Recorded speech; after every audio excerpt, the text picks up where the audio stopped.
O eco ajuda em termos. Sintomas e sinais clínicos são subjetivos, porque tem outras situações, o paciente é anêmico e tal. Então, pessoal. Reza bravo, não, né? É difícil, é realmente muito difícil, porque para você, dentro do universo de pacientes, entender qual o grupo que a gente precisa tomar mais cuidado, eventualmente até o cateterismo, de uma maneira antecipada. Eu sou muito liberal no cateterismo, e eu converso com o meu paciente, é raro o paciente que não faz cateterismo. Eu explico, eu digo, olha, é muito importante. Mas baseado em quê? O que leva você a aplicar o cateterismo? Várias coisas. O resultado do ecocardiograma. Acima de quanto? Depende. Geralmente acima de 2,8, 3 é bem seguro.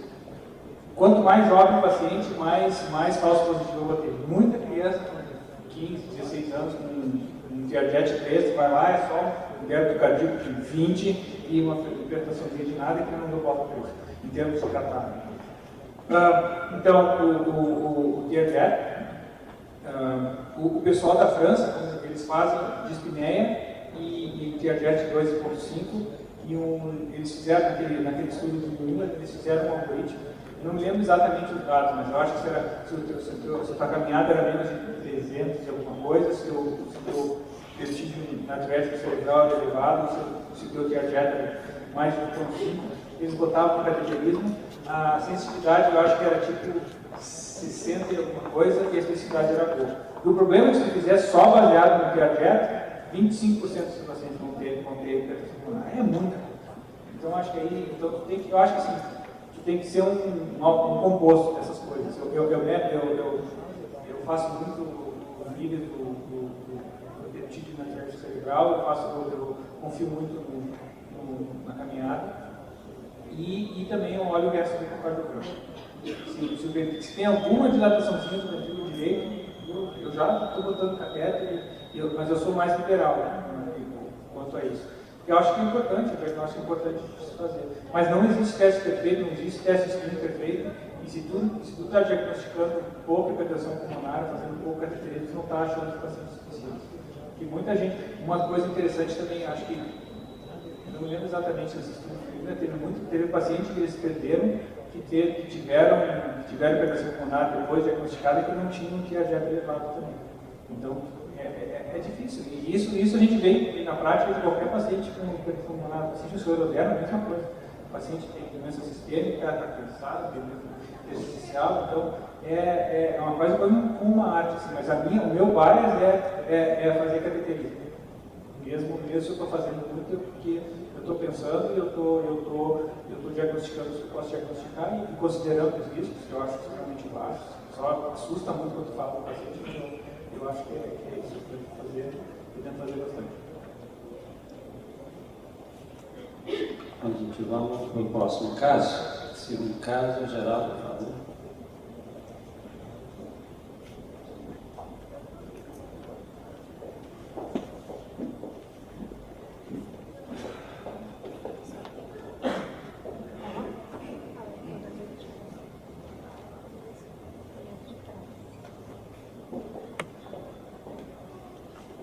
Bom, gente, meu nome é Geraldo, eu sou pneumologista pediatra da Prefeitura de Belo Horizonte. Eu trouxe um caso que é acompanhado pela hematologista doutora Liege, da Fundação Hemominas.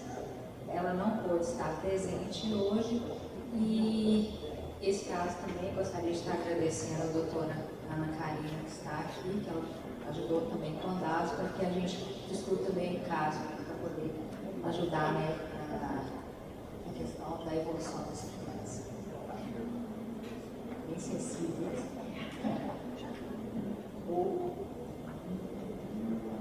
Bom, é uma adolescente, gênero feminino, 14 anos de idade, tem diagnóstico de doença falciforme, hemoglobinopatia homozigótica SS, com diagnóstico pela triagem neonatal. Os valores basais, né, os dados basais, hemoglobina de 8,3, reticulócito 12% e hemoglobina fetal de 12%. O curso da sua doença tem sido um curso de uma doença grave, em frequentes crises, evoluindo com frequentes crises de dor, com intensidade, com aumento crescente da intensidade, vários episódios de síndrome torácica aguda e de quadro de pneumonia associado, né? Síndrome torácica aguda e pneumonia,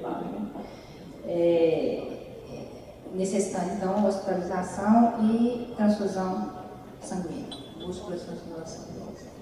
Bom, aí está mais ou menos um histórico até 2008, que a MED encaminhou a primeira manifestação da doença falciforme, foi aos 10 meses de idade, com uma crise vasoclusiva. Ela teve quadro de osteomielite e várias crises de crise vasoclusiva com síndrome torácica aguda, pneumonia, questionado um e outro, e realmente acho que encaixa muito, né, como síndrome torácica aguda.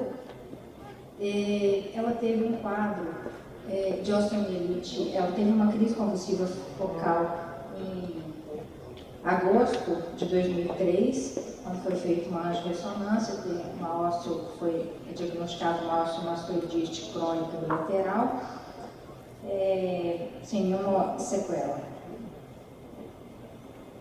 Bom, aqui eu coloquei 2 exemplos que eu acho interessantes dos exames que foram encaminhados. Em julho de 2004, ela foi admitida no hospital com crise de dor em membro superior direito e febre. Ao raio-x de tórax foi evidenciada uma pneumonia extensa à direita, mas sem derrame pleural. Durante essa internação, ela teve uma queda de saturação que caiu a 70%, ela necessitou oxigênio terapia por 9 dias e usou antibiótico terapia. Foi usado fluoxacilina e ceftriaxona. Um outro exemplo que eu achei interessante colocar foi essas 2 imagens, uma do lado da outra, mostrando, né, com um dia de diferença essa paciente. No dia 20 do 1, com o raio-x de tórax, que não demonstra nenhuma consolidação, e no dia 21 já com cometimento de todo o pulmão esquerdo. Nessa internação ela precisou de ser admitida no CTI, ficou em VNI durante 3 dias, também foi usada antibiótico terapia oxa e ceftriaxona.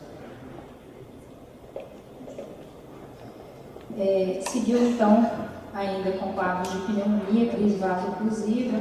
Ela teve uma internação em março de 2008, foi internada com febre de origem escura, mas foi feito um ecocardiograma que evidenciava vegetações no tricúspide mitral. Foi usado vancomicina e meropenem durante 12 dias e foi usado também a anfotericina B por 19 dias. Depois de 2008, essa paciente continua ainda, né, ela continua ainda tendo muitas internações por síndrome torácica aguda, pneumonia. Ela não foi esplenectomizada, não foi cirurgia de esplenectomia. Ainda tem recebido muitas transfusões de sangue nessas internações e atualmente o que ela fez foi uma cirurgia de colestectomia laparoscópica, que foi agora em agosto, por litíase biliar. Dos exames a gente tem um Doppler transcraniano com baixo risco de acidente vascular encefálico. O hemograma dela mais recente foi de julho, final de julho, foi antes dessa cirurgia de colestectomia, hemoglobina de 8,9, hematócrito, plaqueta com valores reticulócitos de 11,8, mais ou menos níveis basais dela. A bioquímica com uma função hepática normal, a função renal normal, e foi feita também exames para investigação de trombofilia, que mostrou uma heterozigose para o gene da metileno tetrahidrofolato redutase. Os outros exames, então, foram normais de trombofilia.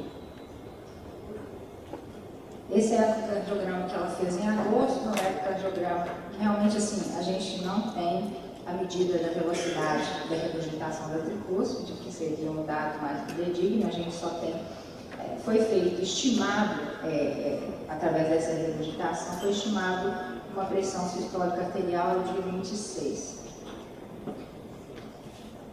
Foi realizada uma cintilografia em agosto também desse ano.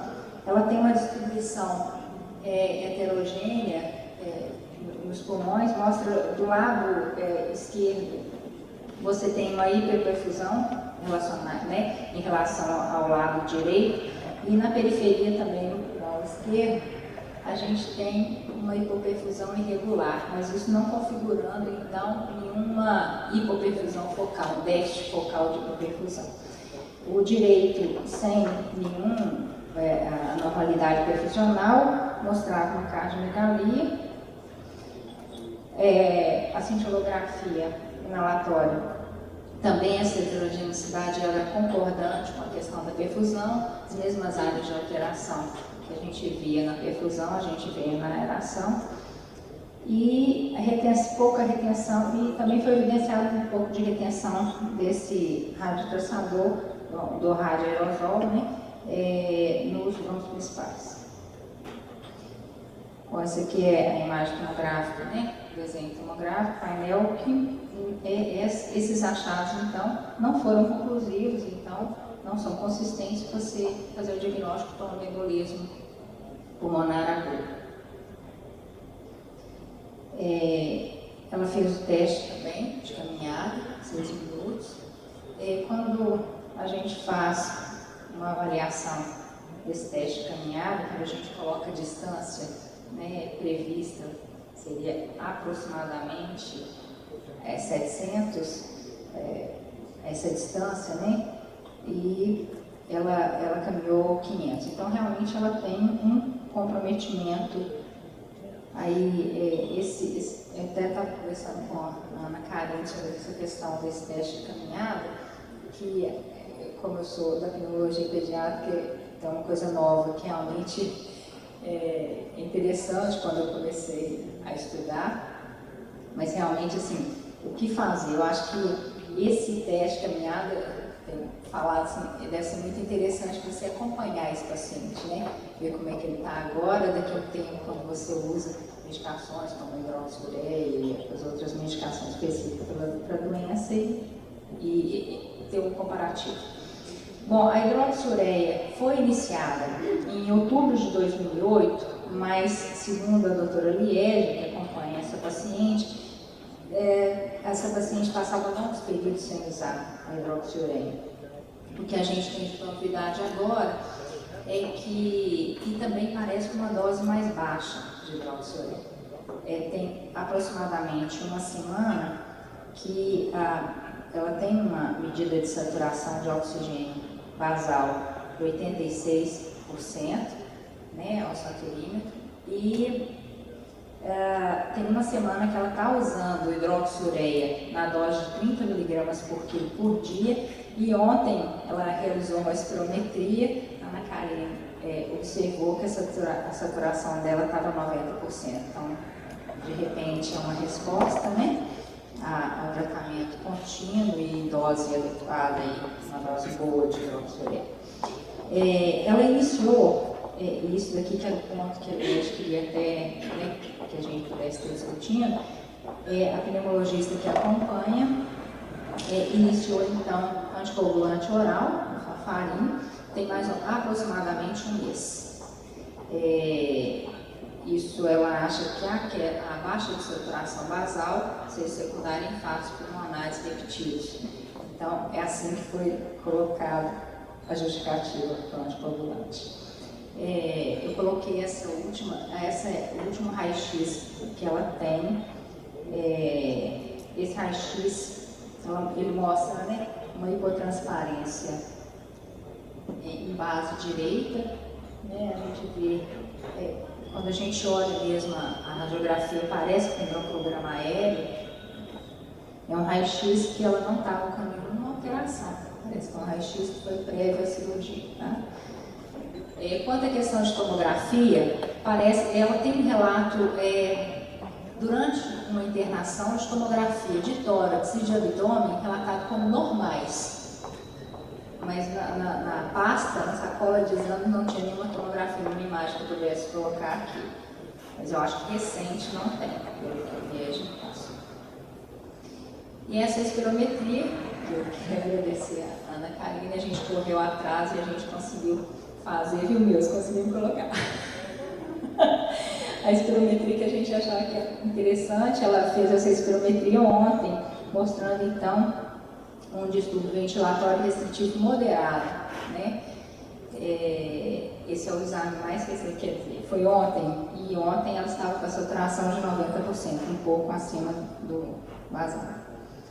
Em relação à questão da discussão, eu perguntei a Liege, né, que acompanha a paciente, o que realmente estava angustiando mais no acompanhamento dessa criança. Ela queria saber muito sobre essa questão do anticoagulante oral para essa paciente, diante do quadro dela, diante dos exames que a gente tem. Eu só queria fazer uma observação aqui, que nós estamos com um horário assim mais corridinho, mas nós estamos fazendo a opção por deixar livros, porque está tão interessante, está todo mundo tão satisfeito, o Dr. Machado também dando muita contribuição, então aquelas pessoas que realmente têm que sair na hora programada, a gente não vai, né, achar esquisito. Bom, vai ser? Ok.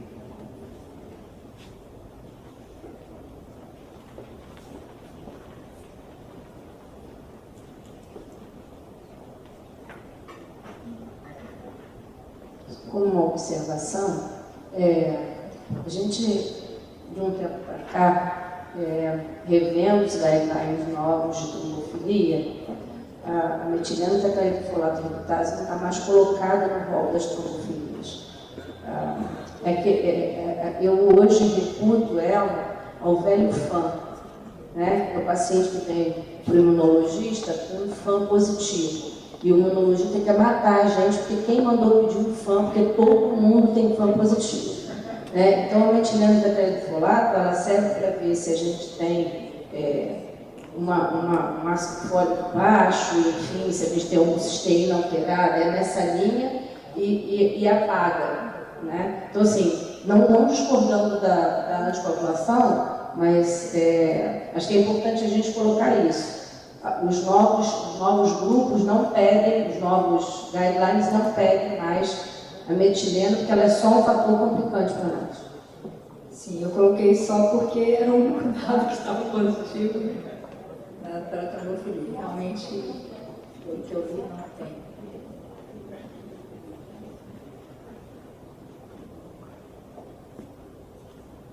Eu queria saber só se eu poderia estar falando alguma bobagem. Aqui, eu fico olhando com o olho pediatra, uma menina só tem 14 anos, mas eu estaria errada em ver naquele raio-x, ela tem além de ter basal, né, uma lesão basal, ela tem uma hiperinsulfação em cima, não tem? E com essa coisa restritiva, será que esse paciente não tem uma asma também, uma coisa assim, ou estaria falando bobagem?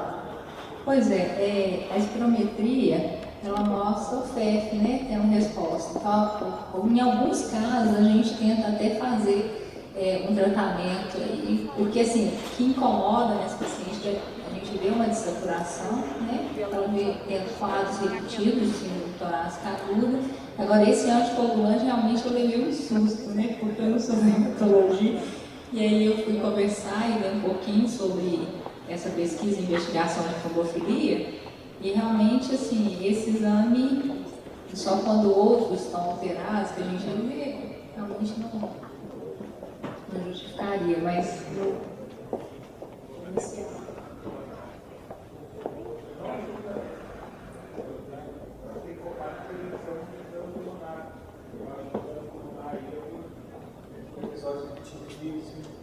Eu acho que tem que focar e tratar a hemopatia dela o mais agressivamente possível.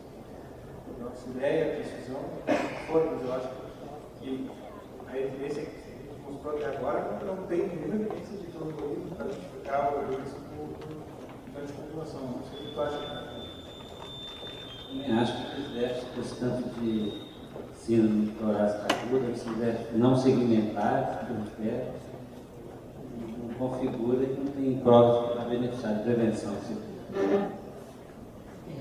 Roberto, você transplantaria essa menina se ela tiver doador? Eu tenho 2 irmãos que não são trágicos. E nós não temos disponível, vamos ter a partir de novembro, mas a gente ainda não consegue fazer a HLA dos pacientes, por causa de uma questão do Sistema Nacional de Transplante que ainda não autoriza. Mas a partir de novembro nós vamos. Você pensaria em transplante para essa menina? Eu pensaria. Eles acham interessante, extremamente interessante. Eu acho que por esse parâmetro, pelo fato dela ter doadores, principalmente compatíveis, usar um esquema não ablativo, um chão de fundo, eu acho que a gente está fazendo agora isso. A gente está usando o protocolo da NAE, do John Tesel, que publicou no livro. A gente está usando para os nossos pacientes agora com anemia falciforme. A gente já fez, eu acho que 5 ou 6. E eu acho que um dos critérios para isso é exatamente uma doença crônica severa, episódios auditivos de síndrome torácica. A raio-x já está ruimzinho, né? E já está com restrição. E teve muitos episódios muito severos. Eu acho que é uma coisa que deve se considerar fortemente.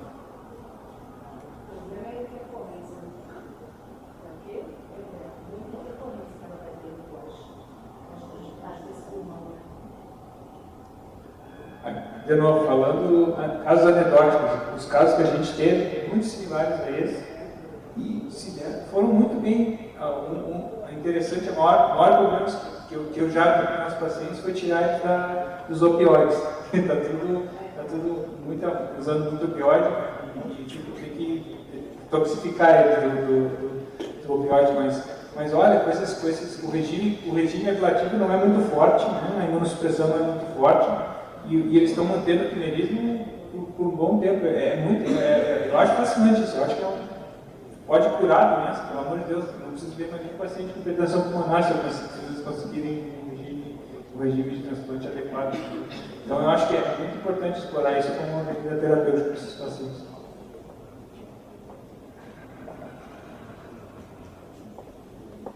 Bom, acho mais para aproveitar a oportunidade, né, do projeto, o pai ele busca, né, a questão de vários especialistas se comunicando o mais próximo possível, né, então mais aproveitar a oportunidade porque estamos falando de menina, né, com 14 anos, introduzindo anticoagulante, né. Então, só lembrar o seguinte para todos os colegas, né, se estamos diante de gênero feminino, em idade reprodutiva, né?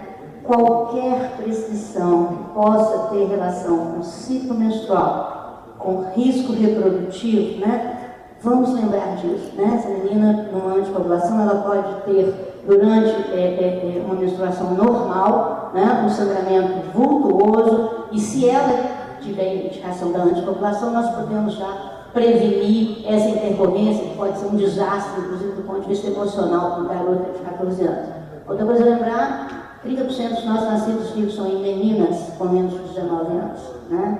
Então, quando introduzimos medicação que possa ter algum efeito, né, teratogênico, lembrar também da questão da história sexual, né, de cuidar da saúde reprodutiva dessas meninas. Mais uma oportunidade aí para lembrar, né? Lembrem da ginecologista, do obstetra, né? Podem mandar, né, com o máximo prazer, queremos que elas tenham a melhor vida sexual e reprodutiva do mundo, mas a gente que gostaria que elas chegassem antes.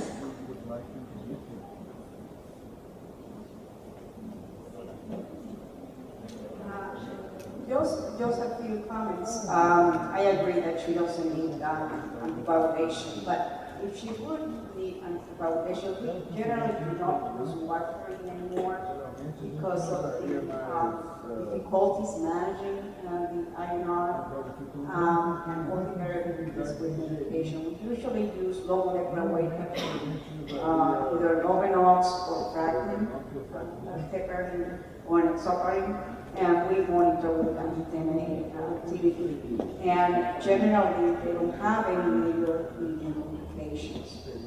Regarding what Dr. Machado said about the use of hydroxyurea, intensification of the sickle cell management, I think that's very, very important here. So even though her hemoglobin F level at baseline was 12%, which was higher, certainly she would need higher hemoglobin F to be more protected against Lucha syndrome. And I agree that she would be a case for bone marrow transplantation, especially if you're not able to maximize the hydroxyurea. The other comment that I wanted to do, I noticed that you use oxacillin and ceftriaxone for management of acute chest syndrome. We usually use a combination of cephalosporin and azithromycin since mycoplasma and chlamydia are so high in the prevalence. So usually that's part of our armamentarium. If the patient is allergic to cephalosporin, then we will use equinolone. But I think it's important to provide a macrolide during the management of acute chest.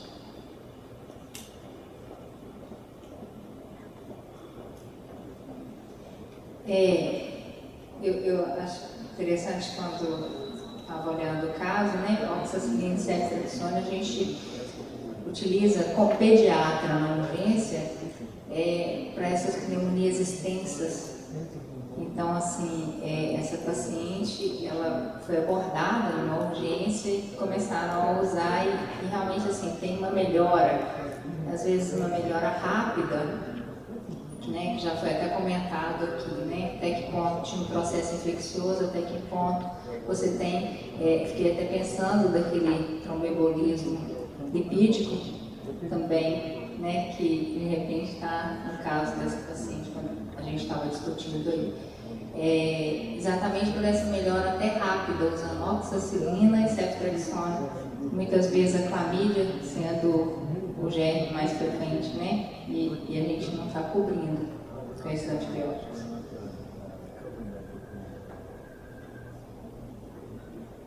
Só um comentário sobre pneumonia, a gente estava conversando aqui um pouco antes. Em pneumonia comunitária em adulto, que precisa internar, essa associação do beta-lactamomacrolide ela é superior à fluoroquinolona.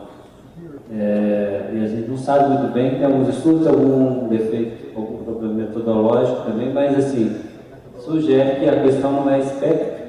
Eu não sei se a gente pode extrapolar isso para dentro do falcipólio, mas parece que não é devido ao espectro das drogas, e sim talvez uma ação imunomoduladora dos macrolídeos. Isso é muito discutido em pneumonia. Aqui tem um estudo que comparou ceftriaxone com claritomicina ou azithromicina, com o outro braço com fluoroquinolona, e o espectro está coberto, né, típicos e gestos biogênicos.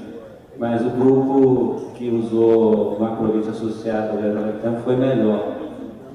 Então, parece que a ação imunomoduladora do macrolide tem um benefício adicional do que simplesmente cobertura de germes. Mas estranho um pouco é a associação de dois beta-lactames. Como adulto, a gente estranha um pouquinho isso. E é muito comum, né? A gente está vindo com pediatria, é muito comum. Vamos passar para o próximo? Agora a doutora Patrícia vai apresentar o próximo. Quem? Ana Carolina, então, por hoje.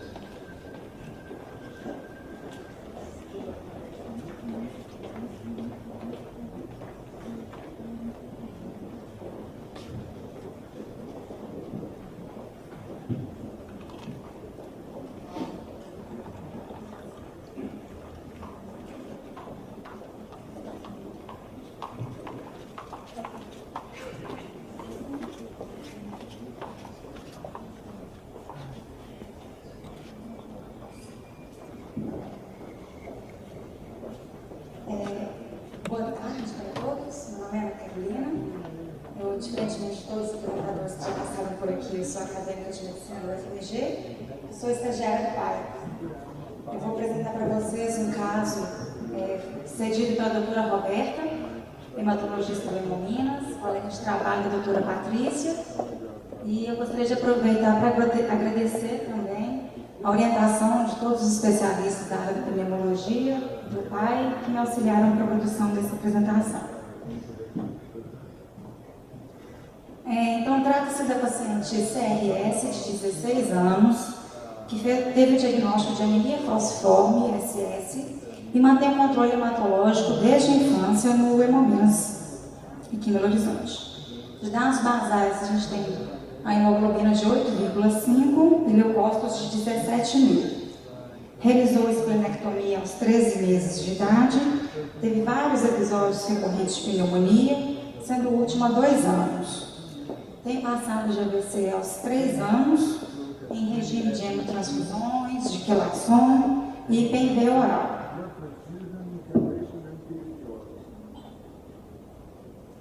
A última crise vasoclusiva dela foi há 1 ano, fez uso de hidroxiureia e, por conta de não ter um aumento da hemoglobina fetal, optaram pela suspensão dessa droga.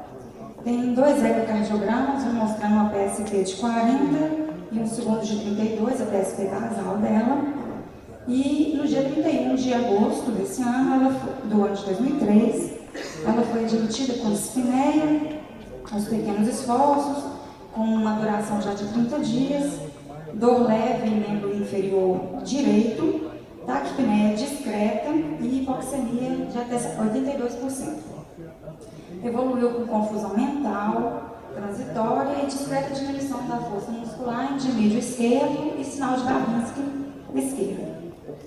De exames laboratoriais, hemoglobina dela de 9,2, o hematócrito de 26,1, plaquetas de 598.000, leucócitos global de 15.400, na gasometria uma acidose metabólica, saturação de 93% e o dímero D, na época foi solicitado, de 8.967. Aqui nós temos a radiografia de tórax, que foi feita à época.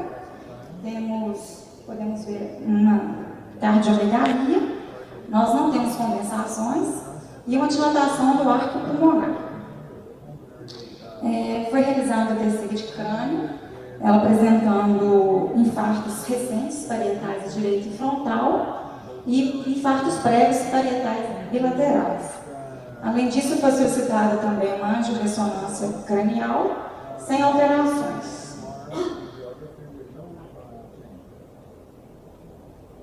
Além disso, foi solicitada na época a cintilografia pulmonar, no dia 3 de setembro. Essa cintilografia mostrou baixa probabilidade de diagnóstico para TEP e padrão perfusional heterogêneo. Foi feito o duplex scan de membros inferiores de carótidas, ambos sem alterações, e não está registrado aqui, mas foi feito também a angio-TC pulmonar, também normal. Um ecocardiograma, primeiro dia 2 de setembro, mostrando uma PSAP de 90, com uma regurgitação tricúspide importante, e o segundo ecocardiograma, do dia 13 de setembro, mostrando uma regurgitação tricúspide importante que permanece e uma PSAP já melhorada de 65. Então, na época, levantou-se as seguintes hipóteses diagnósticas. A doença falciforme, SS, AVC, prévios e recentes. Aí, interrogaram-se as possíveis causas. Seriam uma origem tromboembólica ou hipertensão pulmonar grave com essa insuficiência tricúspide, ou mesmo uma síndrome torácica aguda com TEP. De conduta foi feito antibiótico terapia empírica, fez uso por 10 dias de norcifloxacino, sendo posteriormente substituída pela ceftriaxona com claritromicina. A enoxaparina foi usada primeiramente em doses profiláticas, sendo posteriormente passada para doses terapêuticas, juntamente com varfarina. Utilizou-se o sildenafil para o controle de hipertensão, realizou-se exosanguíneos transfusões parciais e fez espirometria de incentivo, fisioterapia respiratória, além do uso de morfina, dipirona, catéter nasal com oxigênio e ácido fólico. Na evolução, apresentou melhora do quadro clínico, recebendo alta no dia 24 de setembro. Na alta, ela ainda permaneceu com hipertransfusões, passavam para ela deferazirose e Marevan. Então, a programação para ela foi o cateterismo, um anel, e um eco transesofágico e Doppler transcraniano com teste de bolhas. É um caso que eu acho que abrange um pouco de tudo que já foi falado aqui hoje. Então, a gente vai abrir uma discussão bem ampla aqui, para poder fechar todas as ideias que foram apresentadas aqui hoje.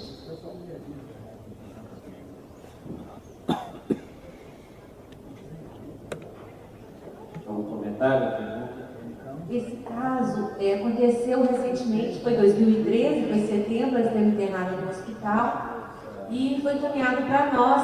Ela, paciente que já usava transfusão por causa de um AVC antigo, e a hidroxiuréia, ela tinha baixa adesão.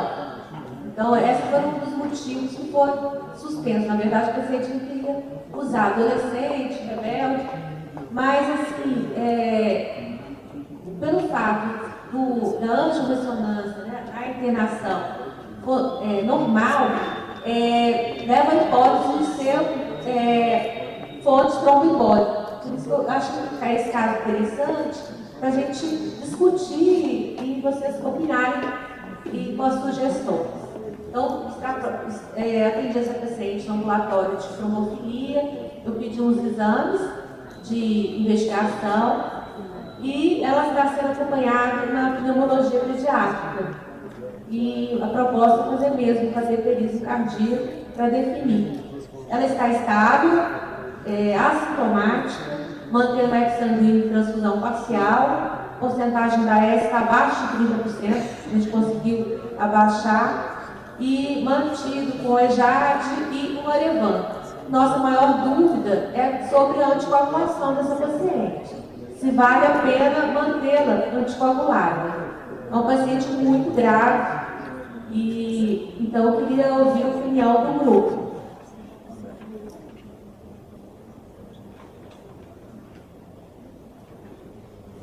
A palavra está aberta. O Roberto vai comentar. Assim, essa fotografia foi heterogênea, né? E a anestesia negativa. Acho que a gente tem estudo de prevenção pulmonar nessa situação, né? Mesmo na hipertensão pulmonar idiopática, a evidência é uma doença muito grave, rara, né? As evidências são de séries de casos, né? De maneiras que atualmente ninguém vai fazer esse ensaio duplo cego com anticoagulante diante desses casos, né? Eu acho complexo, uma doença grave dessa, manter uma anticoagulação com diagnóstico presumível de baixa probabilidade. Com hipertensão pulmonar, eu concordo com o cateterismo cardíaco, a gente vai dar o seguimento, obviamente, como foi mostrado naquele caso, não tem muito mistério em relação a isso, e precisa definir as coisas de maneira segura e mais, vamos dizer assim, digna, né? A questão é a seguinte, que ela está muito grave, mantendo só o eco sanguíneo e transfusão. E ela apresentou uma melhora juntamente com o uso do sildenafil e a seguir com a anticoagulação, que foi na mesma época. As duas coisas foram juntas. Então, assim, ela teve uma melhora significativa do quadro clínico. Então, foi impossível a gente suspender depois que ela apresentou essa melhora. E, então, eu queria, assim, na verdade, a gente vai fazer esses exames para avaliar o uso a longo prazo, se deverá usar ou não a anticoagulação. Mas a gente precisa também ver se ela tem foraminal patente, se ela tem alguma indicação de manter o uso do Marevan. Antes da gente suspender, a gente vai ter que estudar mais profundamente. Eu queria ver a opinião. Ela que suscitou minha pergunta do direito dele, porque um dos apoiantes que nós perdemos a aposta de não começar o Marevan, porque eu estava na hematologia discutindo com a Maria, A gente achava que não devia começar uma lesão. As outras clínicas achavam que a gente perdeu a discussão, e depois também a gente resolveu tirar justamente pelo que durou. Então, vamos esperar propedêutico e ver o que acontece apesar disso. Então, é muito isso que a Patrícia falou. A gente meio que ficou sem coragem depois, porque melhor fugir. Talvez até tenha sido só no subnação. Mas como que a gente vai conseguir tirar sem o restante do substrato? Então, por isso que ficou a pergunta. E a gente queria que vocês comentassem. Tenho certeza que ela não está com crise áltica quando ela baixou o hospital. Segura. Não baixou a hemoglobina, não aumentou o LDH, não baixou as plaquetas. Hemoglobina de 9. Porque isso é muito interessante. Ela está melhorando muito rápido ali. Tem variação na medição da regurgitação. Mas uma coisa, eu acho que tem que fazer o cateterismo. Eu acho que enquanto eu estava mais preocupado com o evento tromboembólico cerebral para manter a articulação por causa disso do que em termos do ponto de vista pulmonar. Eu acho que é válido. Eu acho que antes de botar um catéter nela, ver se ela não tem um trombo do átrio ou alguma coisa, fazer uma postura, eu acho que é uma boa ideia. E começa por aí. Eu acho que tem que pensar em coisas. Eu não entendo